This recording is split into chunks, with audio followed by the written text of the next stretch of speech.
ठीक है। हेलो बच्चों, कल हमने पढ़ा था case one, vapour pressure of a solution the case one, जिसमें हमने नॉन वोलेटाइल सॉल्यूट वाला जो सॉल्यूशन था उसका वेपर प्रेशर ज्यादा था। आज हम जानेंगे लिक्विड लिक्विड सॉल्यूशन या फिर सॉल्यूशन कंटेनिंग वोलेटाइल सॉल्यूट। ठीक है, सॉल्यूशन कंटेनिंग वोलेटाइल सॉल्यूट। तो इसमें सॉल्यूशन है तो भाई सॉल्यूट भी होगा। तुमको कल भी बताया था कि भाई हम जो भी बात करेंगे अभी we will talk only about binary solutions. तो ठीक है, अगर मैं इसकी फिजिकल स्टेट की बात करूं, फिजिकल स्टेट, तो फिजिकल स्टेट कैसी होगी इसकी, क्योंकि ये भी वॉलेटाइल है तो लिक्विड ही होगा, गैस तो डेफिनेटली नहीं होगा, क्योंकि गैस का जितना भी हमने जो भी पढ़ना था इस चैप्टर में we have already studied that and the result of that was Henry's law. उतना ही है भाई गैस लिक्विड सॉल्यूशंस में। Okay, now if I talk about nature, ठीक है, तो लिक्विड है तो कैसा होगा, वॉलेटाइल होगा। ठीक है, इसका भी वॉलेटाइल होगा। ठीक है, अगर प्योर फॉर्म में इसका वेपर प्रेशर पूछूं तो इसका कितना होगा, P नॉट B, क्योंकि सॉल्यूट को हम रिप्रेजेंट करते हैं B से, इसको रिप्रेजेंट करते हैं A से, तो यहाँ पे क्या आएगा। ठीक, अच्छा इसका मोल्स कैसे आएंगे, मोल्स कैसे आएंगे, NB equals to WB upon capital MB और NA equals to WA upon MA। ठीक है, तो और इसके मोल फ्रैक्शन ये कैसे आएगा भाई, मोल फ्रैक्शन आएगा XB equals to NB upon NA plus NB और यहाँ पे क्या आएगा XA equals to NA upon NA plus NB and XA plus XB is equal to 1। ये हम जानते ही हैं। ठीक है, ये क्लियर हुआ। अब अगेन लेट्स अंडरस्टैंड कि यहाँ पे क्या हो रहा होगा। ठीक है, तो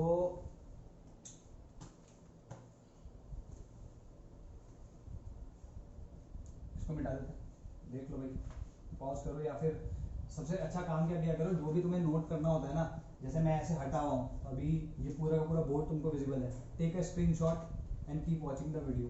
आई think most of you might have figured this trick. ठीक है जी, आगे बात करते हैं।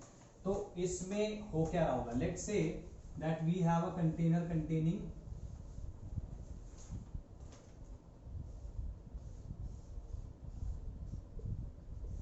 To containers, different containers.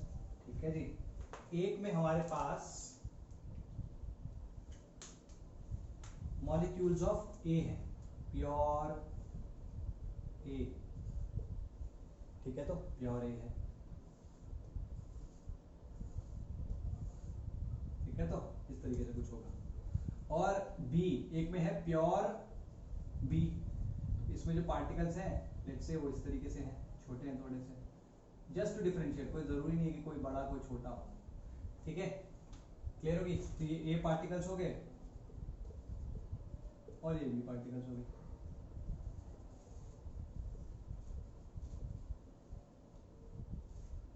तो ये सरफेस पे क्यों बनाया, जस्ट टू शो कि भाई यहाँ पे से ये जो होंगे they will go into the vapour state, यहाँ पर भी ये होंगे, और जो इन वेपर्स का इक्विलिब्रियम, क्योंकि यहाँ पे एक इक्विलिब्रियम सेट हो जाएगा, इक्विलिब्रियम सेट होगा तो यहाँ पे जो वेपर्स का प्रेशर आएगा that will be called P not A. Same way B के भी ऐसे,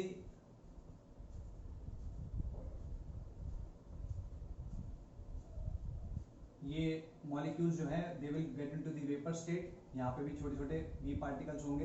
लेट्स से कि एट इक्विलिब्रियम, जब इक्विलिब्रियम सेट हो जाएगा, at equilibrium the vapour pressure is of B is P not B।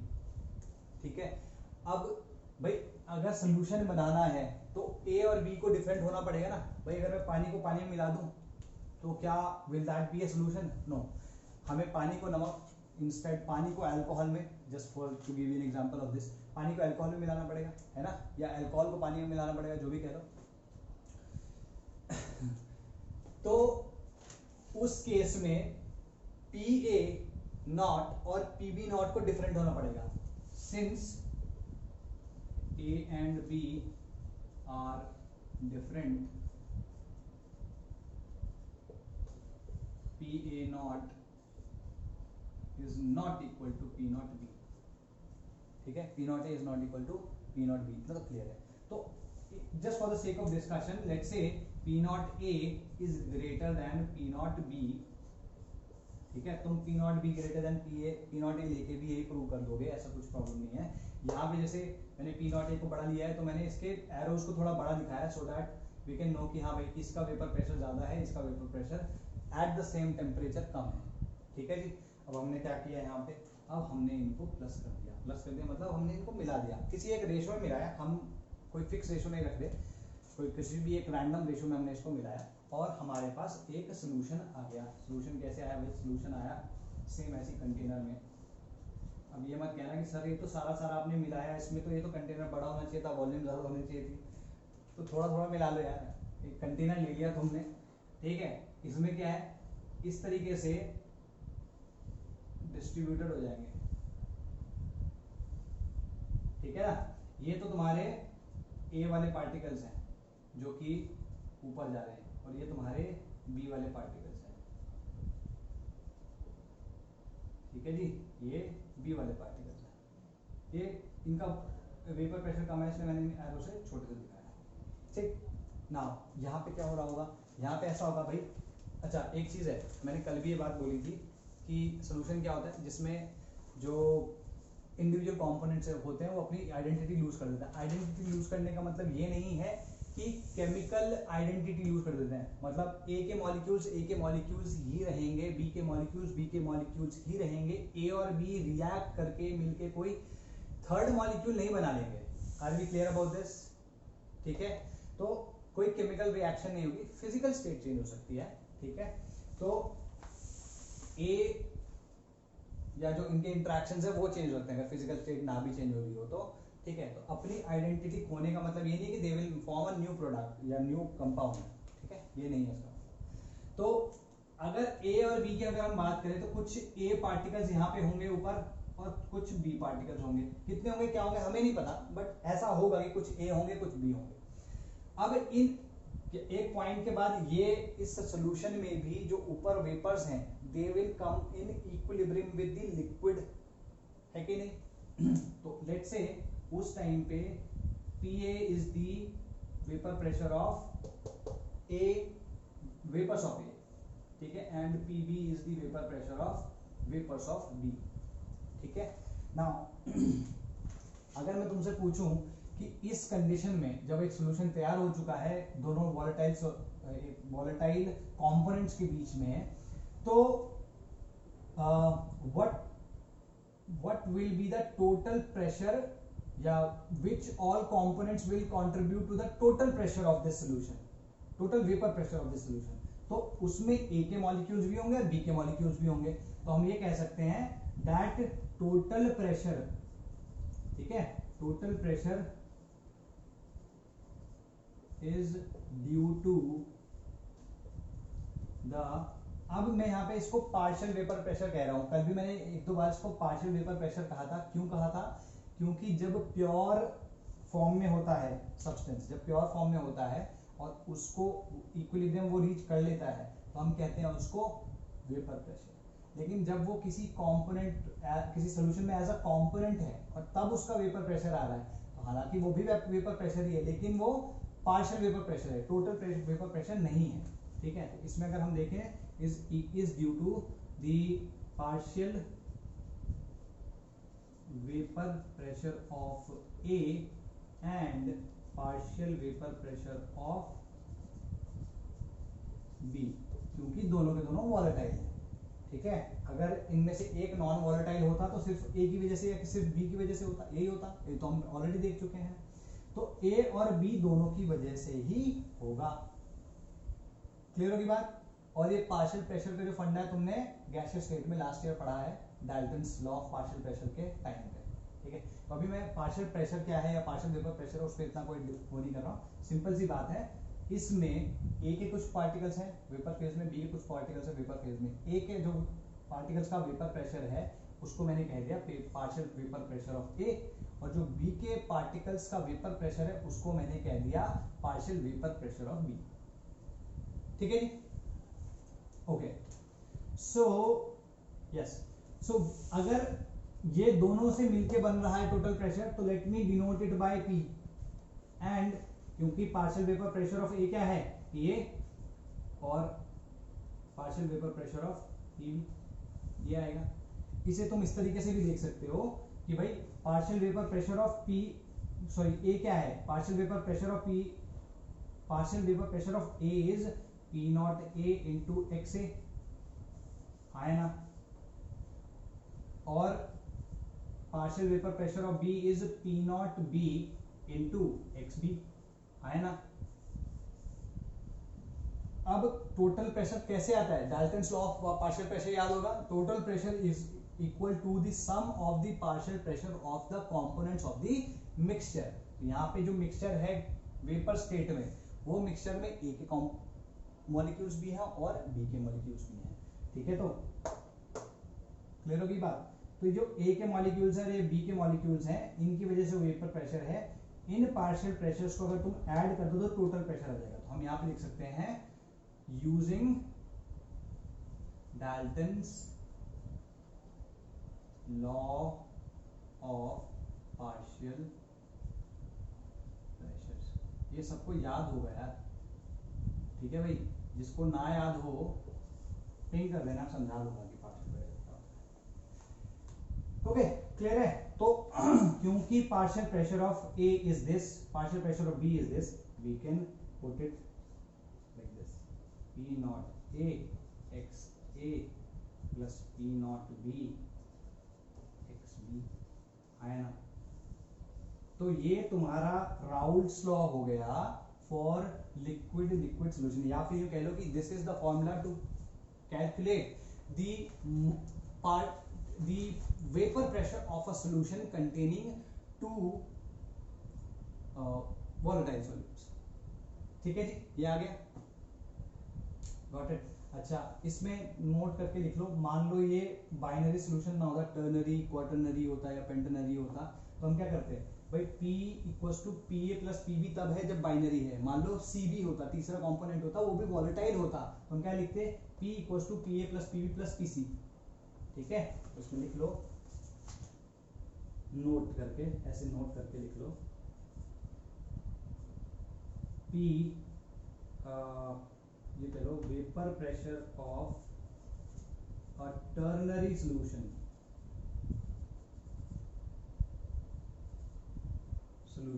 Ternary solution is equals to partial vapour pressure of A plus, वही सीधे सीधे लिख देते ना, क्या हो जाएगा, P A plus P B plus P C. ठीक है, तो ये क्लियर हुई बात। इसमें पी ए वही होगा P not A x A, P B क्या होगा P not B x B, P C क्या होगा P nought C x C. ठीक है, तो उसको तुम लिख सकते हो। और अगर मान लो इसी वाले केस में, दूसरा पॉइंट कह रहा हूं, इसी वाले केस में अगर मैं बी को नॉन वोलेटाइल ले लूं, तो इसका पी नॉट बी क्या हो जाएगा, जीरो हो जाएगा। तो जो हमारे पास पिछले वाले केस में आया था P equals to P not A x A, वही आ जाएगा इसमें भी, आया ना। ठीक है, तो लिख लो, if B were non volatile then P will have been equal to PA equals to P naught A x A, क्योंकि P naught B would have been 0। ठीक है जी, ओके। नाउ वी हैव, ये सब हो गया।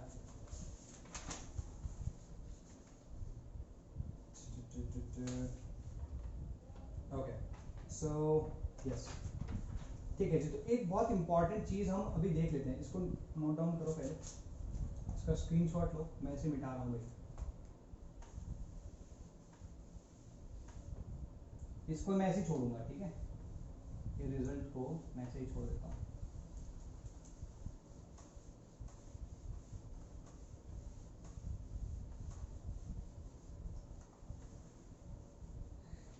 ठीक है, सबसे पहले लिखो यहाँ पे एक इंपॉर्टेंट ऐसे करके, that vapour pressure is a what, vapour pressure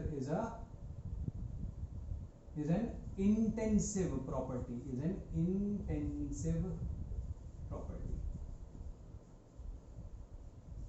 extensive intensive properties मैंने डिफाइन की होंगी तुम्हारे लिए, तुमने जो पिछले वीडियोस देखे हैं उसमें मैंने किया होगा ऐसा, और अगर नहीं भी पता किसी को पहली बार देख रहा है ये वीडियो, तो इंटेंसिव प्रॉपर्टीज वो प्रॉपर्टीज होती हैं जो कि इंडिपेंडेंट ऑफ मास होती है किसी भी सब्सटेंस की, ठीक है, और एक्सटेंसिव प्रॉपर्टीज वो प्रॉपर्टीज होती हैं जो कि मास डिपेंडेंट होती हैं।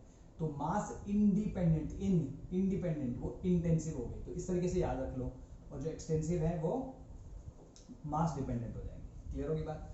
तो मैं पूछ रहा हूं, जैसे अब तो बता ही दिया, वीपी इज इंटेंसिव प्रॉपर्टी, ठीक है, तो मास के जैसे ऐड नहीं होंगी।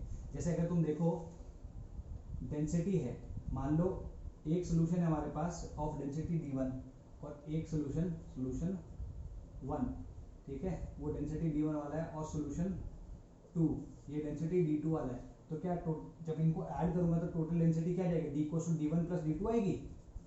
नहीं, जो ये एक्सटेंसिव प्रॉपर्टीज की प्रॉपर्टी है, ठीक है, एक्सटेंसिव प्रॉपर्टी, जैसे मान लो वॉल्यूम की मैं बात करूं, इसकी वॉल्यूम v1 थी, इसकी वॉल्यूम v2 थी, तो अगर मैं इन दोनों को ऐड करूंगा तो total volume I can say that it is v1 plus v2, ठीक है, not considering the change in volume, होती है चेंज इन वॉल्यूम में, लेकिन कंसिडरिंग कि वो बहुत नेग्लिजिबल है, तो मैं कह सकता हूं क्योंकि वॉल्यूम जो है वो एक्सटेंसिव प्रॉपर्टी, तो we can do it, but we cannot do that with density, इतना सबको पता होगा, ठीक। तो सेम वे, और अगर मैं इसमें कहूं तो we can say that D, let's say कि d1 छोटा है और या d1 छोटा d2 बड़ा है, तो हम कह सकते हैं कि that d is between d1 and d2, ठीक है, एक्सेप्टिंग कि भाई d1 और d2 में से d1 छोटा है, या अज्यूमिंग, ठीक है, क्लियर होगी बात? तो सेम वे जैसे यहाँ पे हमने देखा, वैसे ही हम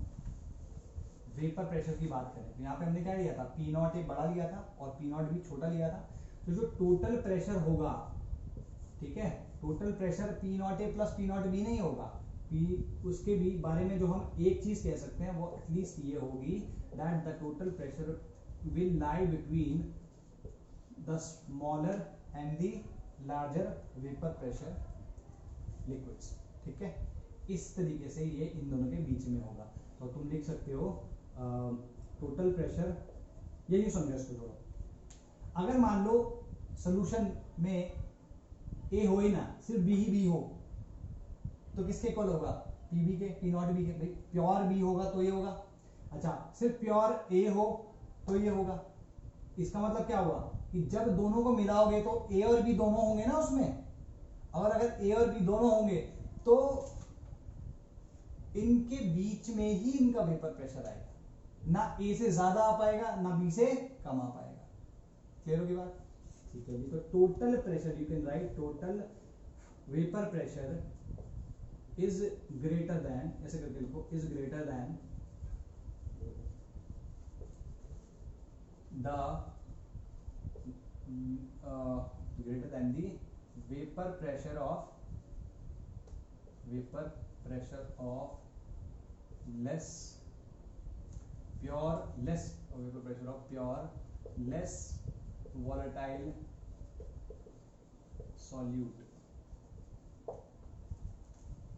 ठीक है, total vapour pressure is greater than the vapor pressure of pure less volatile solute, and vapor pressure, the total vapor pressure is less than या lower than कह सकते हो, lower than the vapor pressure of pure more volatile solute, यहाँ देख ही सकते हो तुम, है ना, ठीक है जी। तो ये एक चीज है, इसको ध्यान रखना है, काफी इंपॉर्टेंट है, तुमसे क्वेश्चंस में भी आएगी। जैसे अगर तुम्हें एग्जांपल के तौर पे मैं बताऊं तो देखो, अगर मान लो मैं कहता हूं कि ए का जो P0 A है, P0 A है वो 500 है, ठीक है, और P0 B जो है वो 300 है, ठीक है, तो सबसे पहली चीज तो ये होगी कि that P will lie between these to, lie between the two limits. ठीक है, ये तो हमेशा ध्यान रखना है। क्यों करवा रहा हूँ, क्योंकि कभी कभी ना कैलकुलेशन करने की जरूरत नहीं होती, you just have to qualitatively do the question. तुम उसको क्वालिटेटिवली करो कि हाँ यार ये वाला ऑप्शन होगा, ये वाला ऑप्शन। तो मान लो आउट ऑफ 4 तुम्हारे 3 ऑप्शन अपने आप से निकल गए जस्ट बाय यूजिंग दिस, तो क्या होगा, तुम चौथा ऑप्शन सीधे लगा के आगे निकल सकते हो without even bothering about the calculations. ठीक है, तो you will be able to save time, that's the point. तो अगर तुम देखो P not A P not B इस तरीके से है, तो जो टोटल प्रेशर होगा it will lie between the two limits. ठीक है, इसको थोड़ा सा और फर्दर मैं डिफाइन कर दूं। ठीक है, फर्दर ये डिफाइन करने के लिए कि जैसे इनका जो एवरेज है वो क्या है भाई, 400 है। ठीक है, तो 400 कब होगा, जब equal moles of A and B are mixed. ठीक है, अच्छा इसके और इसके बीच में कब होगा, मैं टोटल प्रेशर बोल रहा हूं, total pressure will be equal to 400 only when A और बी के मोल्स जो हैं वो इक्वल हो। अच्छा इसके बीच में मतलब 500 400 के बीच में कब होंगे, जब मोल्स ऑफ ए, या सिंपल लिखते हैं ना, Na is greater then Nb। और अगर ये होगा, ये यहां पे कब लाई करेगा टोटल प्रेशर, जब Nb is greater then Na। ठीक है, सो P total pressure P will lie between 500 and 400 only when Na is greater than Nb, or it will lie between 300 and 400 when Nb is greater than Na। तो किसी भी situation में लगा सकते। ठीक है जी, तो इसमें कोई क्वेश्चन, चलो पहले एक चीज और कर लेते हैं। ठीक है, ये क्लियर हुआ। अच्छा, अरे मैंने तो वो मिटा ही दिया, कोई बात नहीं, इसको मिटाते हैं। अब हम बात करते हैं थोड़ा सा आगे की।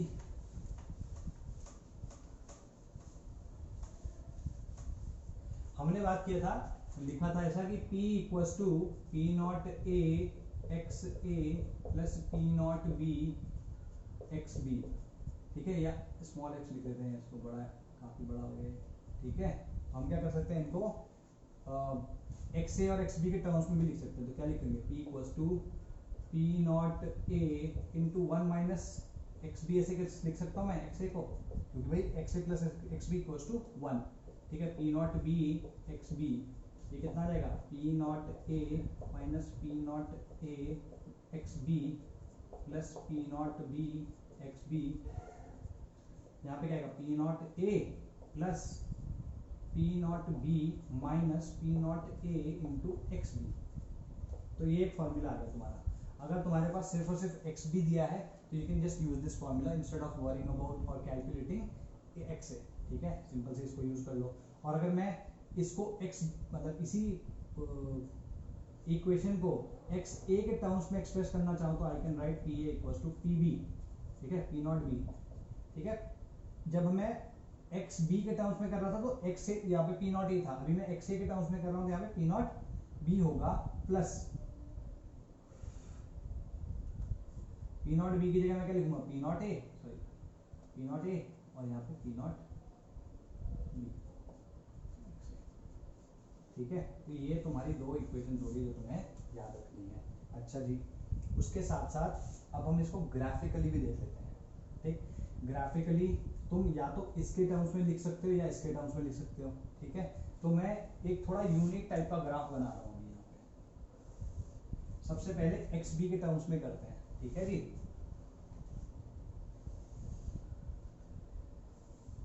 ये वाली लाइन को ड्रॉ करिए, वो देखना अभी। इसमें ये कह रहा है कि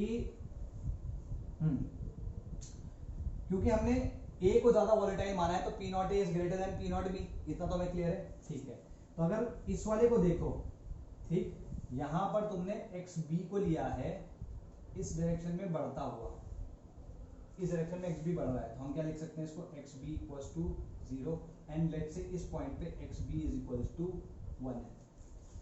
अभी क्लियर, ये क्लियर है। ठीक है जी, तो जब x b इक्वल्स टू 0 है, इस वाली इक्वेशन में डालो x b इक्वल्स टू 0 तो ये क्वांटिटी 0 होगी, p equals to p not a। तो देखो यहाँ कहीं पे p नॉट ए आ गया, ठीक है।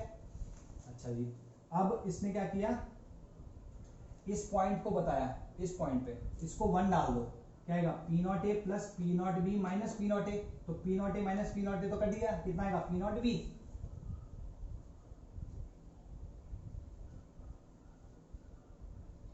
तो अगर तुम ध्यान से देखो, जो अभी हमने बात कही थी, क्या कही थी, that the total pressure lies between PB and PA, है ना। वो जरूरी नहीं है कि भाई पीबी भी बड़ा हो सकता है, पीए छोटा, भाई एक तो बड़ा ही होगा ना, इक्वल तो नहीं हो सकते, बड़ा छोटा ही होगा। तो जो बड़ा है उस और उसके, और जो छोटा है उसके बीच में लाई करेगा। तो अगर xb का तुम, xb का जो the mole fraction of the solute, उसको तुम वेरी करते चले जाओ, तो ये टोटल वेपर प्रेशर जो होगा सोल्यूशन का वो भी वेरी करता चला जाएगा। इसमें एक चीज तो ये थी ना नोटिस करने वाली कि भाई अगर तुम इस टोटल वेपर प्रेशर की बात करो तो इन दोनों लिमिट्स के बीच में ही लाई करेगा, ये पहला नोटिस था। लेकिन दूसरी चीज क्या है, तुम अगर ध्यान से देखो, यहां पर B लेस वॉलेटाइल है, तो उसका जो वेपर प्रेशर है वो A से कम है, इतना क्लियर है। अगर मैं धीमे धीमे B की कॉन्सेंट्रेशन या B का अमाउंट A या सोल्यूशन में बढ़ाता जा रहा हूं, B का अमाउंट सोल्यूशन में बढ़ाता जा रहा हूं, तो P of like vapor pressure of the solution is decreasing, vapor pressure of the solution is decreasing। तो कभी क्वेश्चन आएगा जिसमें, अभी क्वेश्चन का नाम हो, उसमें तुम्हें ये देखने को मिलेगा कि तुमने पहले एक सोल्यूशन प्रिपेयर किया, ठीक है, उसमें फिर तुमने कोई एक कंपोनेंट डाला, ठीक है, तुमने एक उसमें कोई कंपोनेंट एक्स्ट्रा और डाल दिया, ऑलरेडी सोल्यूशन है ए और बी का, फिर तुमने उसमें लेट से बी डाल दिया।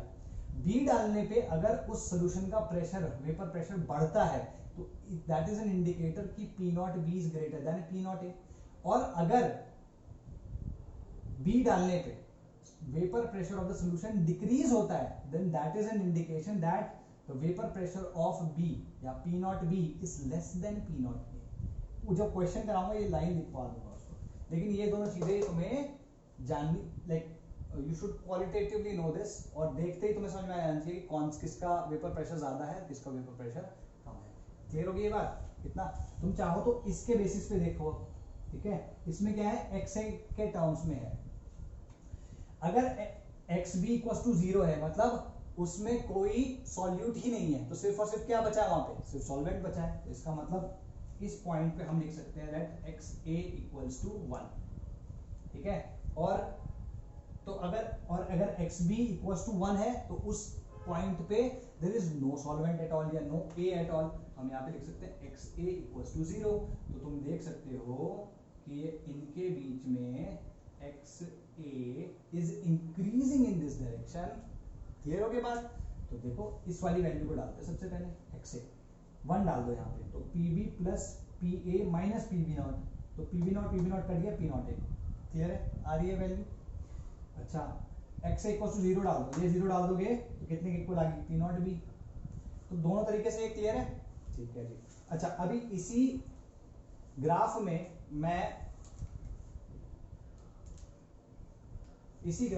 मैं बाकी चीजें भी प्लॉट कर देता हूं।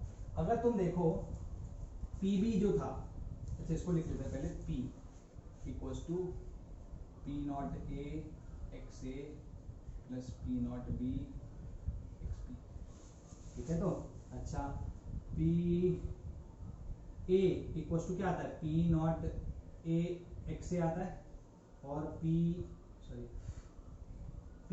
B equals to P not B into x B आता है ना, ठीक है। तो एक एक करके करते हैं, पी ए को प्लॉट करते हैं।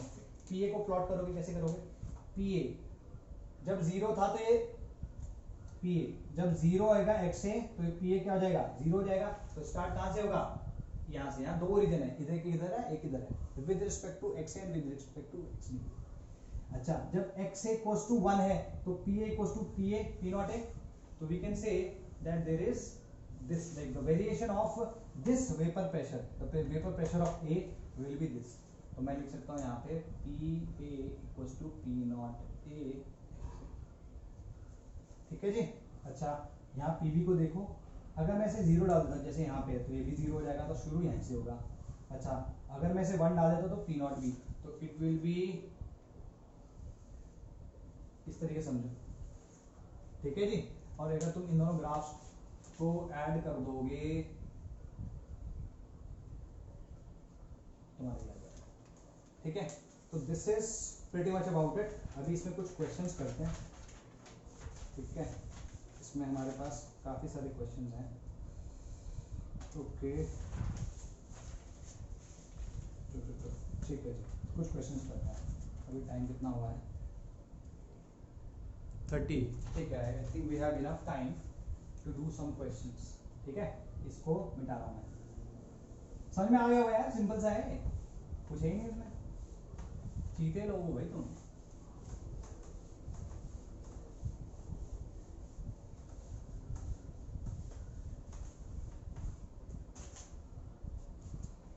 ठीक है जी, अब बात करते हैं क्वेश्चन क्या है। क्वेश्चन है ये सिंपल सा क्वेश्चन है कि हमने एक सोल्यूशन लिया, सॉरी एक कंटेनर लिया, और इस कंटेनर में हमने ए के 3 मोल डाल दिए और बी के 2 मोल्स डाल दिए, ठीक है। बी के 2 मोल्स डाले हैं। पी नॉट ये बी है और ये ए है। पी नॉट ए जो है वो 500 दिया हुआ, 500 mm ऑफ Hg। अगर मैं 500 लिख रहा हूँ तो समझ जाना 500 mm ऑफ Hg दिया है। ये 200 लिखा, 200 लिखा था, हाँ 200 mm ऑफ Hg दिया है, ठीक है। ये हमारे पास इंफॉर्मेशन है, तो सिंपल है, ये तो स्ट्रेट फॉरवर्ड क्वेश्चन है। P हमें बोला है कि P कैलकुलेट करना है, तो P क्या होता है भाई? P equals to P not A XA plus P not B XB, ठीक है। हमारे पास P not A P not B तो डायरेक्टली दिया हुआ है। XA XB कैसे कैलकुलेट करेंगे? P not A into XA क्या हो जाएगा? NA upon NA plus NB plus P not B into NB upon NA plus NB। Simple है ना। तो इसमें क्या लिखोगे? P नॉट A 500 इंटू कितना हो गया? 3 अपॉन 3 प्लस 2 प्लस 200 इंटू कितना हो जाएगा? ये 3 2 अपॉन 3 प्लस 2, ठीक है। तो यहाँ पे कितना हो गया? 3/5, ये 2/5, तो 3/5 तो 15 अपॉन 1500 अपॉन 5 प्लस यहाँ कितना हो गया? 4 दुनिया 8, सॉरी 2 दूनी 4, 400 अपॉन कितना है ये 5, ठीक है। कितना आ गया? 300, सॉरी 15 4 19 19 ही तो आ रहा है ना, ठीक है जी। 1900 अपॉन 5 विच इज 380, ठीक है। तो जो हमने वहां पे ऑब्जर्वेशन दी थी उसको यहाँ पे लगा के देखते हैं। देखो भाई, पहली चीज ये है कि that P will lie between 200 and 500, is it true? ठीक है। तो जरूरी नहीं है कि तुम पूरी कैलकुलेशन ही करके देखो, इस तरीके से भी पहले चेक करके देख लो कि जो ऑप्शंस दिए हैं वो इसमें फॉल कर रहे हैं कि नहीं। हो सकता है कोई एक ना फॉल कर रहा तो उसको तो खट से काट देना है, उसको तो छूना ही नहीं है। एक सेकंड इसको देख लेना, कोई गलती नहीं। 15 दिन 45 4 दिन, ठीक है जी। Okay, now let's talk about the other observation that we made. पहली ऑब्जर्वेशन क्या थी ये? दूसरी ऑब्जर्वेशन क्या थी कि भाई एक जैसे 200 है और दूसरी जो 500 है, इनके बीच में एग्जैक्टली इनका बीच क्या है? एवरेज इज 350, ठीक है। तो 350 तो हो ही नहीं सकता क्योंकि इनके मोल्स तो इक्वल है ही नहीं। या तो इधर लाई करेगा या इधर लाई करेगा। लाई किधर करेगा? इधर तब लाई करेगा जब इस वाले के, जब छोटे वाले के मोल्स ज्यादा है, और इधर कब लाई करेगा? जब बड़े वाले के मोल्स ज्यादा है। तो तुम देख रहे हो कि किसके मोल्स ज्यादा है? 500 वाले के मोल्स ज्यादा है। तो the final pressure lied between these two, it lies between these two, कितना आया? 380। That means it is also correct, this observation is also correct, ठीक है जी। Now let's do another question. Calculation of XA, ठीक है जी। Question is calculation of XA। इसको मिटा दो, ये क्वेश्चन क्या पूछ रहा है, ये कह रहा है कि भाई सेम चीज है, सब सेम है, ठीक है, इसमें बस ये नहीं दिया हमको, ये नहीं बोला है कि ये कितना है, लेकिन यही ए और बी है हमारे पास, ठीक है, यही ए और बी है। ये हमसे कह रहा है एक्स ए को कैलकुलेट करो व्हेन पी, जो कि सॉल्यूशन का वेपर प्रेशर है, इक्वल टू 420 है, 420, ठीक है। तो ए का मोल फ्रैक्शन कैलकुलेट करो when the vapour pressure of the solution is 420 mm of Hg, ठीक है जी। अब कैसे करोगे, सिंपल सी बात है, इसमें x से पूछा है, टोटल प्रेशर दिया है, तो याद है तुम्हें वो फॉर्मूला P इक्वल्स टू क्या था, P not B plus P naught X A वाला था ना, सॉरी, तो कितना था P नॉट एक्स ए वाले में फॉर्मूला कौन सा था यार वो, एक सेकंड, हाँ वो था P not B P not A minus P not B into X A, ये वाला फॉर्मूला था। इसको लगा के देखो क्या आएगा, 420, ये P नॉट बी क्या है, छोटे वाला 200 प्लस P नॉट ए कितना है 500 माइनस कितना 200 इंटू एक्स ए, ये कितना आएगा भाई, यहाँ इधर ले आओ इसको, तो कितना 220 इधर हो गया, ये कितना आया 300 इंटू एक्स ए, ये है ना 300 इंटू एक्स ए, 420 हो गया, तो एक्स ए इक्वल टू कितना है, X A will be equal to 220 upon 300, 22 upon 30 कितना आ गया, 11 अपॉन 15 आ जाएगा, है ना, 11 अपॉन 15 आ गया, तो सिंपल तरीके से हो गया, ठीक है। लेकिन अभी एक और लीनियर टेक्निक देते हैं तुमको, तो लीनियर टेक्निक क्या है भाई, देखो भाई, अगर मान लो मैं एक्स को कैलकुलेट करना चाहूंगा, तो एक्स को कैलकुलेट करने का एक तरीका क्या है, जो टोटल प्रेशर है माइनस, देखो एक्स को कैलकुलेट कर रहा हूं ना, तो यहाँ पे जिससे माइनस करोगे उसके ऑपोजिट का मोल वो वेपर प्रेशर लोगे, और यहाँ पे लिखोगे P not A minus P not be. तुम ये देख रहे हो कि यहाँ पे मैंने ब्रैकेट की जगह मॉडुलस साइन लगाया, तो ये मॉडुलस साइन ही लगेगा, इस पूरे के पूरे ऊपर भी मॉडुलस साइन होगा, नीचे या तो तुम पूरे पे मॉडुलस साइन लगा दो, डजंट मैटर, ठीक। तो this will be given by total pressure minus the vapor pressure of pure B, ठीक है, vapor pressure of pure B upon P not A minus P not B, clear होगी बात।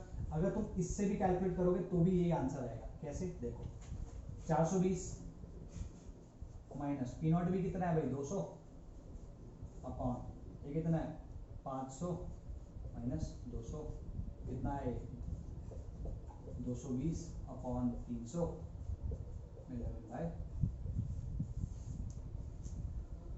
Are we clear, simple ना, कुछ है नहीं इसमें, got it, okay. एक चीज इसमें और मेंशन कर देता हूं, ये जो लीनियर टेक्निक है कहां कहां यूज हो सकती है, ये हो सकती है तुम्हारा एवरेज एटॉमिक मास आर्म में, ये यूज हो सकती है एवरेज मोलर मास में, ये vapour pressure, sorry vapour pressure नहीं, मोल फ्रैक्शन में यूज हो सकती है, मोल फ्रैक्शन, ठीक है जी। और वेपर प्रेशर में हो गया, वेपर प्रेशर में हो गया, मोलैरिटी में ये यूज हो सकती है, नॉर्मैलिटी में यूज हो सकती है, और डेंसिटी में यूज हो सकती है। ये सारे के सारे जो मैंने यहाँ लिखे हैं ना भाई, इनको लिख लो, और आज के बाद जब कभी भी ऐसे कुछ क्वांटिटीज को तुम कैलकुलेट कर रहे होगे, ठीक है, तो ऐसे ही कैलकुलेट कर सकते हो, ठीक है। उसने क्या किया, उसने तुम्हें फाइनल दे दिया, ठीक, फाइनल दे दिया, और इसका मोल फ्रैक्शन पूछ लिया। अगर मान लो मैं इसी तरीके से कोई क्वेश्चन कर लेते हैं तुम्हें, जस्ट टू शो कि एक और जगह कैसे यूज होगा, लेट्स से कि तुम्हारे पास ओजोनाइज्ड ऑक्सीजन है, ठीक है, ठीक है, ये तो रिएक्शन होती है, तो लेट्स से, क्योंकि इसका मोलर मास कितना है भाई, इसका मोलर मास होता है 32, इसका होता है 48, तो वो कह रहा है कि परसेंटेज ऑफ O2 मतलब percentage of oxygen in that mixture जिसका एवरेज मोलर मास जो आया है वो आया है 36, ठीक है जी, ये करना है, ठीक। तो इसको मिटा रहा हूँ, इसको कैलकुलेट कैसे करोगे, क्योंकि हम परसेंटेज ऑफ O2 की बात कर रहे हैं, तो परसेंटेज ऑफ O2 इसकी बात कर रहे हैं ना, तो यहाँ पे क्या है, जो एवरेज आया है वो क्या है 36, ठीक है, माइनस, अगर हम इसके बारे में पूछे तो माइनस किसको करेंगे, इसको, यहाँ गया 48 अपॉन इन दोनों में से किसी मतलब माइनस कर लो, या 32 माइनस 48, इसका भी मॉडुलस लेना, कितना आएगा ये 12 अपॉन ये कितना हो गया 16 इंटू 100 करना पड़ेगा ना क्योंकि परसेंटेज पूछा है, इंटू 100 कितना आएगा भाई 16 है, तक 3 और 75% है ना। तो तुम ऐसे कैलकुलेट कर सकते हो, ठीक है कोई बात नहीं, इतने से ये काम हो जाना चाहिए, ठीक है भाई। तो ये कुछ कुछ चीजें हैं, ये तुम्हें याद रखनी चाहिए, गॉट इट। अच्छा, और कोई क्वेश्चन है हमारे पास में? Do we have another good question? Yes we have, question तो बहुत सारे हैं भाई बाबू। चलो तो कुछ अच्छे अच्छे क्वेश्चन करते हैं, ठीक है।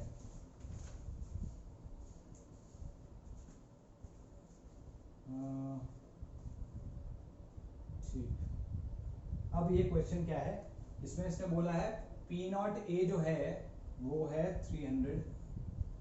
जरूरी नहीं है ना कि पी नॉट ए हमेशा ज्यादा ही हो, पी नॉट ए कभी कभी कम भी हो सकता है, ठीक है। और ये कह रहा है जो ए के मोल्स नहीं दिए हैं, इसमें कह रहा है कि इसका मोलर मास जो है दैट इज इक्वल टू 50 और इसका जो मोलर मास है mb that is equal to 200, ठीक है। तो अब ये हमसे दो जगह पे क्वेश्चन पूछ रहा है। पहला तो पूछ रहा है कि भाई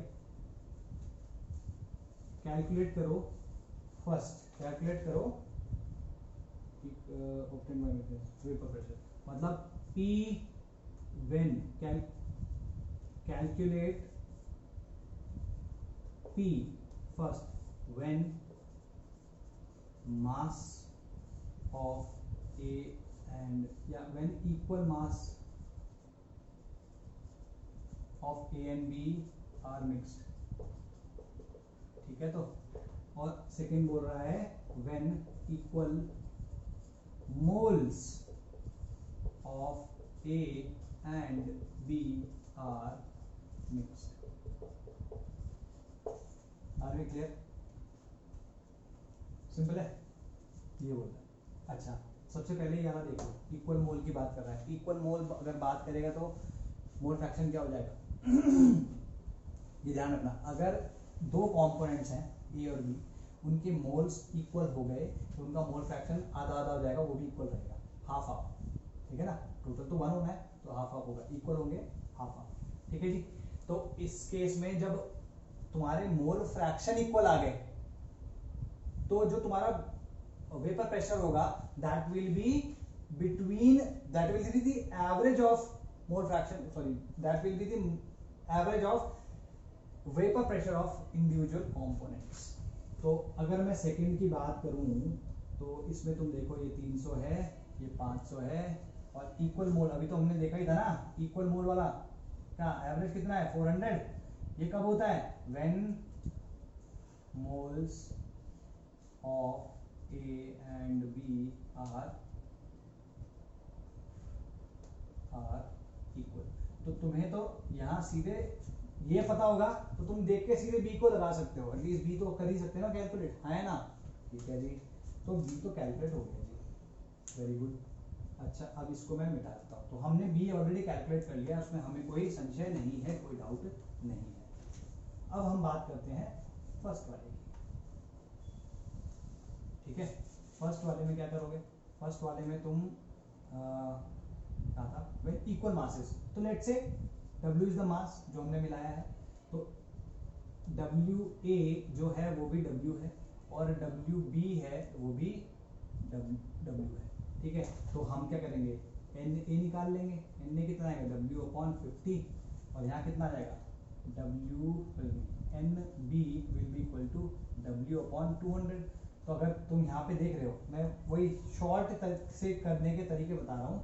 अगर ये है तो इसमें क्या करना है, इसको भी 4W/200 लिख सकते हैं हम, है ना। तो यहाँ पे अगर मैं x से पूछूंगा तो that will be equal to 4W/4W plus W which is 4/5 and XB equals to W/4W plus W that is equals to 1/5, ठीक है। ये छोटी छोटी टेक्निक्स है, निंजा टेक्निक्स हैं, ये सारी की सारी तुम्हें जाननी जरूरी है to do the questions as fast as possible. और भाई तुम जेई सब लोग चाहे कितना भी प्रिपेयर करो सब लोग दोगे ही दोगे। तो भाई मेंस में ऐसा है कि मेंस में तुम्हारे पास अभी तो 25-25 क्वेश्चंस आ रहे हैं, तो एक कितने 75 क्वेश्चंस हो गए, 3 घंटे तुम्हें दिए। अगर तुम 1 घंटे के 30-35 मिनट्स में अपनी केमिस्ट्री पूरी कर दो तो तुम्हारे पास 2 सब्जेक्ट को करने के लिए 2.5 घंटे। हाँ, हालांकि ऐसा नहीं कह रहा हूँ कि तुम इतना ही करो इसको कि सिर्फ आधा घंटा ही दे रहे हो, डिपेंडिंग ऑन कि कितना आता है। ठीक है, करेक्टली करो और अच्छे से क्वेश्चन इसके कर लो कम टाइम में। अगर ये छोटी छोटी कैलकुलेशंस तुमको आती होंगी तो समय बचा पाओगे। ठीक है, उसके बाद तुम आराम से फिजिक्स और मैथ्स को देख सकते हो। यूजुअली जो पैटर्न रहता है वो मैथ्स का सबसे टफ रहता है, और जो हमारा फिजिक्स होती है वो इंटरमीडिएट होती है। कभी कभी कैलकुलेशन स्ट्रांग हो जाती है तो फिजिक्स टफ आ जाता है और मैथ्स कम आ जाता है। लेकिन एक चीज थ्रू आउट जो मैंने देखी आज तक, बहुत रेयर कभी हुआ हो केमिस्ट्री बहुत टफ आ गया हो, लेकिन केमिस्ट्री यूजुअली टफ नहीं आती। आउट ऑफ द 3 जो सबसे आसान आता है दैट इज केमिस्ट्री। ठीक है, तो इसमें जितना समय बचा सकते हो उतना बचा लो। ये कैलकुलेशन जहां पे ना करने की जरूरत पड़े और उस तरीके से हो जाए तो वो तरीका अपनाओ। ठीक है, छोटी छोटी टेक्निक्स है, ये सारी सीखनी है। तो ठीक है, तुम्हारा ये आ चुका है, तो प्रेशर क्या हो जाएगा, pressure will be equal to P will be equal to P not A x A. P not A x A कितना हो गया भाई, यहाँ पे ये तो हुआ P नॉट ए एक्स ए। तो सीधे सीधे लिखते हैं ना यार, 300 इंटू 4/5 प्लस 500 इंटू 1/5। अगर तुम देखो तो कितना हो जाएगा, 4 12 1200 प्लस 500 अपॉन 5 कितना गया, 1700 अपॉन 5 340। ठीक है, 340 आ गया ये। तो ये तो सिंपल जो नॉर्मल तरीका है वो हो गया है ना। इसको हम और कैसे क्या कर सकते थे, एक सेकंड को, ये हो गया। ठीक है, यहाँ तक तुम्हारा आ गया। अच्छा, अब तुम जैसे इसके ऑप्शंस दिए हैं, क्या इसके ऑप्शंस कुछ दिए थे, do I have the options, ठीक है। तो चलो, अगर ऑप्शंस दिए हो तुम्हारे पास, लेट्स से कितना तुम्हारे पास 340 ए ऑप्शन दिया है, बी ऑप्शन दिया है 450, सी ऑप्शन दिया है 400 और लेट्स से डी ऑप्शन दिया है नन ऑफ दीज। हालांकि नन ऑफ दीज नहीं होगा, इसमें कोई और भी आ सकता है, लेट्स से 5 10। ठीक है, ऐसा दिया है, ये 4 ऑप्शन आए हैं। तो तुम क्या करोगे, अभी हमने सॉल्व नहीं किया है, इसको देखते हैं। भाई सबसे पहली बात तो क्या थी कि ये जो फाइनल प्रेशर होगा वो इन दोनों के बीच में लाई करेगा, तो सारे के सारे इन दोनों के बीच में 1 2 3, ये तो बीच में ये नहीं है, तो हमने सबसे पहले इसको कैंसिल कर दिया।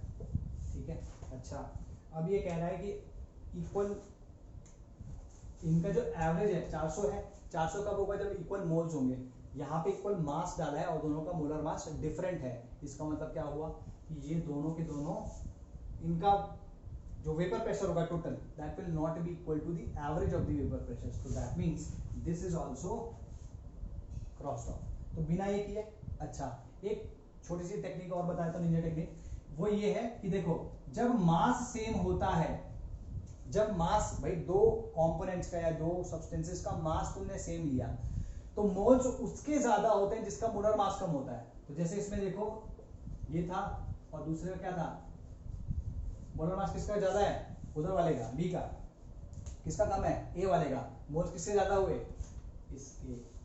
तुम्हें ये पता चल गया, तो लिख सकते हो when equal masses are taken of the two components, the moles of that components are higher whose molar mass is lower। ठीक है, ये हो गया।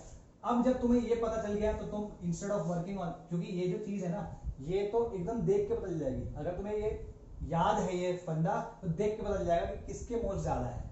ठीक है, अच्छा किसके मोल्स ज्यादा है, तो हम यहाँ पे 300 और 500 लिख लेंगे और यहाँ पे 400 हो गया। ठीक है, इस तरीके से अगर तुम देखो, तुम्हें बस ये पता लगाना है कि किस रीजन में लाई करेगा। ये तो डेफिनेटली नहीं हो सकता, इसके बाहर नहीं हो सकता, इसके अंदर नहीं हो सकता, या तो इसके बीच में होगा या इसके बीच में होगा। ठीक है ना, 300 हो सकता है ना 500 हो सकता है। अब देखो ये कब इसकी तरफ कब लाई करता है, इसकी तरफ कब लाई करता है, जब इसके मोल्स ज्यादा हो, और इसकी तरफ कब लाई करता है, जब बी के मोल्स ज्यादा हो। तो यहाँ पे किसके मोल्स ज्यादा है, ए के मोल्स ज्यादा है, तो इसलिए 300 और 400 के बीच में लाई करेगा। तो या तो नहीं होगा, सिर्फ और सिर्फ ये आंसर आ गया। तो without even doing the question you have completed this. ठीक है, तो ओके नेक्स्ट क्वेश्चन करते हैं भाई। ठीक है, ये क्वेश्चन क्या है? ठीक है, अलग अलग टाइप के क्वेश्चंस हैं, बहुत कोई डिफिकल्ट क्वेश्चन नहीं है यार ये। अच्छा, ये क्वेश्चन क्या है कि भाई 5.3 p इक्वल्स टू, ऐसे एक्सप्रेशन दिया है p equals to 5.3 minus 2.3 xb। ठीक है, और xb क्या है यहाँ पे? एक कंपोनेंट है, उसका मोल फ्रैक्शन है, मोल फ्रैक्शन ऑफ सॉल्यूट कह सकते हो, mole fraction of component b कह सकते हो। ठीक है जी, xb। ठीक है, तो एक तरीका क्या है, p इक्वल्स टू याद आ रहा है तुमको, p not a plus p not b minus p not a into xb, ये फॉर्मूला था। कंपेयर कर लो क्या हो जाएगा, p not a equals to 5.3 and p not b minus p not a equals to minus 2.3।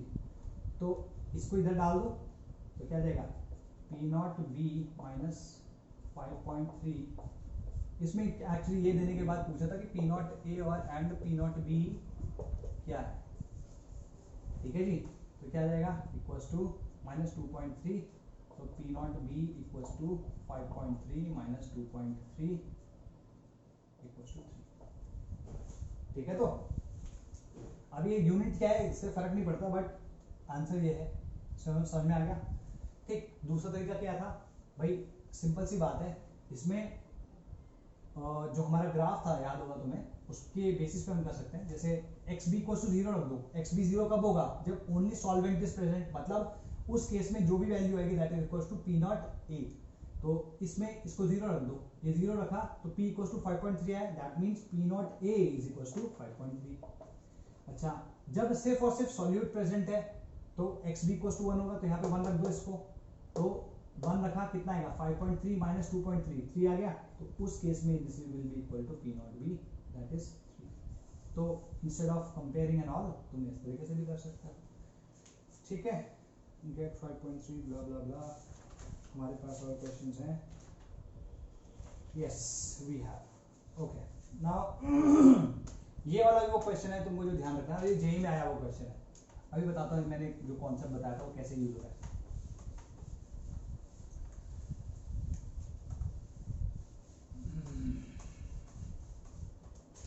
वो ये कह रहा है कि हमने एक कंटेनर लिया, ठीक है, इस कंटेनर में हमने A डाला 1 मोल और हमने इसमें ये डाला 3 मोल B। ठीक है जी, और 550 इसका P आया, सॉरी 550 इसका प्रेशर आया है, टोटल प्रेशर। ठीक है, ओके, नाउ ये तो एक हो गया। फिर इसने क्या किया, 1 मोल ऑफ B इसमें मिला दिया। अब एक नया सोल्यूशन आ चुका है। ठीक है, इसमें तुम कह सकते हो कि A इज 1 मोल और B इज 4 मोल्स, और अब इसका प्रेशर है 560।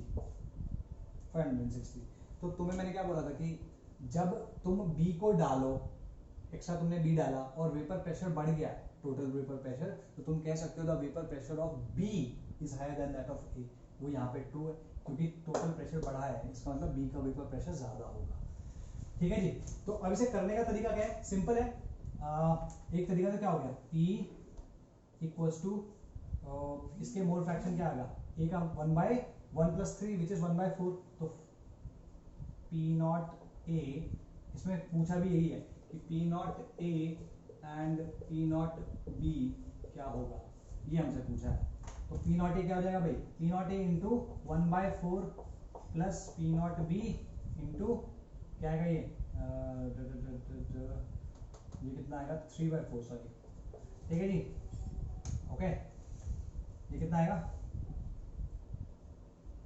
550। एक इक्वेशन तो ये आ गई हमारी। दूसरी इक्वेशन क्या आएगी, 560 equals to P not A into, क्योंकि यहाँ पे दो है तो हमें दो वेरिएबल्स है तो हमें दो इक्वेशन डेफिनेटली चाहिए, ये तो सबको पता ही होगा। यहाँ पे 1 plus 1 upon 1 plus 4 which is 1/5 plus P not B, ये कितना हो जाएगा 4/5। ठीक है, तो अगर तुम इसको सॉल्व करोगे तो इसको क्या लिख सकते हो, इसको तुम ऐसे लिख सकते हो कि 4 से ऊपर मल्टीप्लाई कर तो कितना आएगा, 1100 200 2200 आ जाएगा ये, और ये कितना आएगा P not A plus 3 P not B, ये आ जाएगा। इसको हम क्या सकते हैं 1, इसको देखो, इसको 5 से मल्टीप्लाई कर तो कितना आएगा 562800 equals to P not A plus 4 P not B. ठीक है, ये सेकंड होगी, तो 2 माइनस 1 कितना आएगा, इससे इसको माइनस करो तो क्या आएगा 600 इक्वल्स टू, ये तो ये कर दिया 4 P B minus P not B minus 3 P not B which is P not B, ये आ चुका है तुम्हारा पी नॉट बी। इस तरीके से साथ में पी नॉट ए निकाल सकते हैं। Are we clear? ठीक है, तो इसमें भी एग्जैक्टली तुम्हें अगर ऑप्शंस दिए हों तो तुम ऑप्शंस को भी एलिमिनेट करके निकाल सकते हो बाय द इंफॉर्मेशन कि पी नॉट बी क्या है, पी नॉट ए से ज्यादा है। ठीक है, okay, then again there is another question, similar सा क्वेश्चन है। ठीक है, इसको मिटा रहा हूं मैं, कब तो टाइम हो गया 56। चलो एक छोटा सा क्वेश्चन करके इसको कंप्लीट कर देते हैं। क्वेश्चंस तो बहुत सारे हैं यार हमारे पास, ये यही है, ये तो हो चुके हैं ना हमारे पास, और सॉल्यूशन क्वेश्चंस भी है।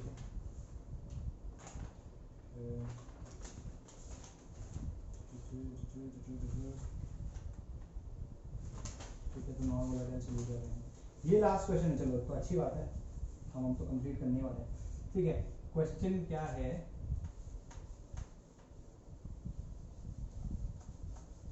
Okay what's the question, N aqua solution containing A, ठीक है एक्वा सॉल्यूशन है, ठीक है, उसमें ए इज द सॉल्यूट, ठीक है,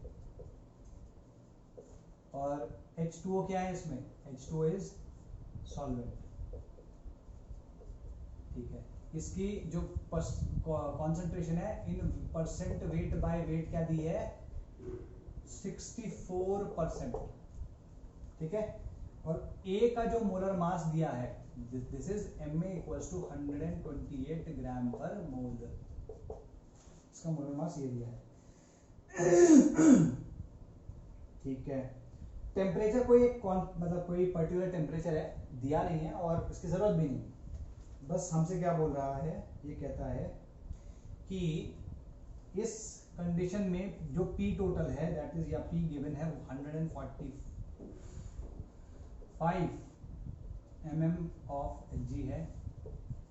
ठीक है, और इसी टेम्परेचर पे जो P नॉट H2O है that is 155 mm of Hg। ठीक है, तो ये कह रहा है P नॉट A कैलकुलेट करें, P नॉट A कैलकुलेट करें। इससे पहले वाला क्वेश्चन यही कर रहा, ध्यान रखना। ठीक है जी, तो क्या करोगे इसमें, हाउ विल यू डू, बताओ। इसने टोटल प्रेशर दिया है, H2O का दिया है, PA पूछा है। ठीक है, इसने इसका मोलर मास दिया, अच्छा एक सेकंड, इसमें अच्छा M तो दिया है, इसमें कुछ और भी बोला है क्या, अच्छा हाँ इसकी तो कॉन्सेंट्रेशन भी दी है। ठीक है, तो सिंपल तरीके से करते हैं इसको भाई। 64% का मतलब क्या हुआ, 64% का मतलब हुआ 64 gram of A in 100 gram solution, यही मतलब हुआ इसका। तो हम ये लिख सकते हैं इसको 64 gram of A in 100 minus 64 कितना हुआ 36 ग्राम ऑफ H2O, यही तो हुआ। अब तो जब इसका मास आ गया है तो मोलर मासेस से इसको डिवाइड करके मोल्स निकल जाएंगे, मोल्स निकल जाएंगे तो मोल फ्रैक्शन निकल जाएगा, मोल फ्रैक्शन निकल जाएगा, हो जाएगा। तो P इक्वल्स टू क्या आएगा, P equals to P not A into XA plus P not B sorry P naught H2O into XH2O। तो इन दोनों की जगह मैं क्या लिख रहा हूँ, XH2O की जगह। ठीक है, क्या लिखूंगा यहाँ पे, देखो भाई इसका 64 ग्राम है A का, इसका मोलर मास कितना है 128, तो 1/2 मोल्स ऑफ A 1/2 हो जाएंगे 64/128। गुड, अच्छा इसके मोल्स कितने हैं वाटर के 36/18 2, तो 1/2 प्लस 2 आ जाएगा, ये यहाँ पे क्या आएगा 2 अपॉन 1/2 प्लस 2, 1/2 प्लस 2 कितना होता है 5/2। तो अगर हम ध्यान से देखें तो यहाँ पे आ जाएगा P नॉट A इंटू 1/5 और यहाँ आ जाएगा P नॉट H2O इंटू 4/5, ठीक है। और ये कितना है P के इक्वल, तो P की जगह क्या रख दोगे 145, this is equal to P not A into 1/5 plus 155, ये वाटर का है इंटू 4/5, तो 5 से 5 ये कितना जाएगा 3 1 31, ठीक है। कितना आएगा 145 equals to 4 3 12 24 124, P not A by 5 plus 124 इधर आएगा तो कितना आ जाएगा ये 21 equals to P not A upon 5, तो P not A is equals to 105 mm Hg, ठीक है। इसके लिए कोई निंजा टेक्निक नहीं मेरे पास ठीक है, तो नॉर्मल है, कर लो इसको और क्या है, ठीक है नहीं। और कोई क्वेश्चन है हमारे पास क्या?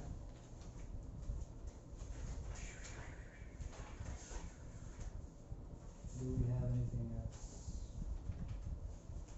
ठीक है, तो I think this is pretty much clear है ना।